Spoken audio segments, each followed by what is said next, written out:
So I promised to do a detailed breakdown analysis on Egoraptor's Ocarina of Time sequelitis. Unfortunately, that's never going to happen. What I will do, however, for the people who still care, is explain my problem with Egoraptor in general, and why I don't think he's the most credible person in the world to trust criticizing these sacred games. First, and probably most important, he's inconsistent. In numerous Game Grumps videos, he will wander around aimlessly in desperate need of direction, but will refuse the game's obvious answers to his problems and instead ignore them, usually on purpose. Ignorance on purpose. This can't be the fault of the game, but the fault of Aaron for having this notion in his head that all games should be learned naturally, and if he can't figure out what to do simply by doing whatever the hell he wants to, then the game design is flawed. That means no tutorials unless they're super short and self-explanatory. This is a perfectly valid opinion that many people hold, but it simply doesn't lend itself well to some genres of games. That doesn't mean that they need to be changed to fit your preference, it just means you need to find another game to play,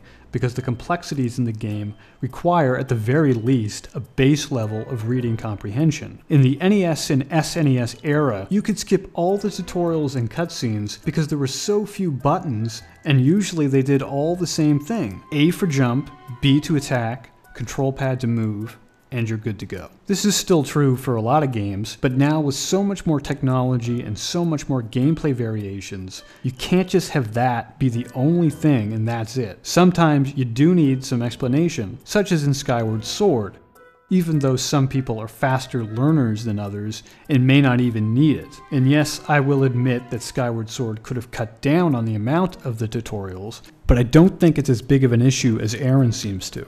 But to make my point as simple as possible, Aaron doesn't want to listen to games telling him what to do. He believes all games need to be learned naturally. But he fails to recognize that some games are more complex than that simplicity allows, and would benefit from tutorials. And while it's perfectly fine to ignore them, he shouldn't blame the games for choosing to play them blind and not how they're intended. Another problem I have with Egoraptor is that in his Ocarina of Time sequelitis, a lot of the things he would bring up don't align with the reality of what happened. For example, he would often mention how easy the game was, especially in his combat. But throughout the video, we constantly see Aaron on low health, almost to the point of death. And I don't mean sometimes, I mean the majority of the time. If the game was not difficult, why would that be? You could argue that maybe he was just fucking around and purposely running into things, but if you're a faithful watcher of Game Grumps like I am, you'd know that he's actually not that good at video games. In fact, he's pretty bad at them. So I don't believe that he's a master at Ocarina of Time, and therefore I don't believe him when he says the game or its combat was too easy. It certainly could be for some people, but for him I think its difficulty was fair.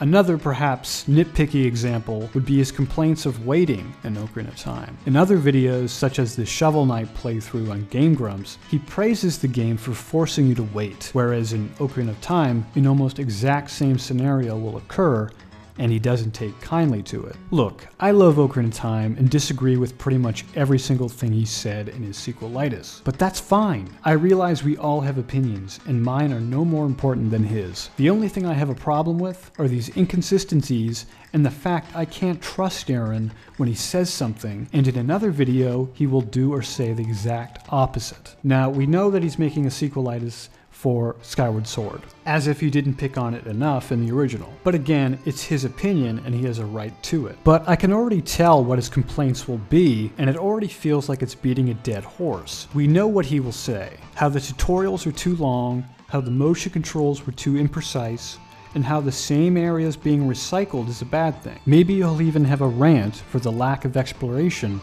like in Zelda for NES. All of that is fine and dandy, but I do have to say, though, that I think these issues are blown way out of proportion, and I personally enjoyed the hell out of the game. It's one of those cases where the whole of the experience makes up for the things that you can nitpick about. Skyward Sword is the game it wants to be, and it executes what it sets out to do very well. An action-packed, sword combat-focused Zelda with the best motion controls in any game, a wonderful story with interesting characters, fun level design, and fantastic music. Some of the things he will complain about in Skyward Sword are just what makes it a unique game. It's different than other Zeldas, but not inferior because of that. But I'll leave it at that. All I want is when Aaron releases his next sequelitis that you guys form your own opinions and not rely on what he says as fact. His opinions are no more valuable than yours. He's a bit of a hypocrite like many people are, but I don't hate him for it. I actually love Egoraptor and watch every single episode of Game Grumps for entertainment. But that's all it is.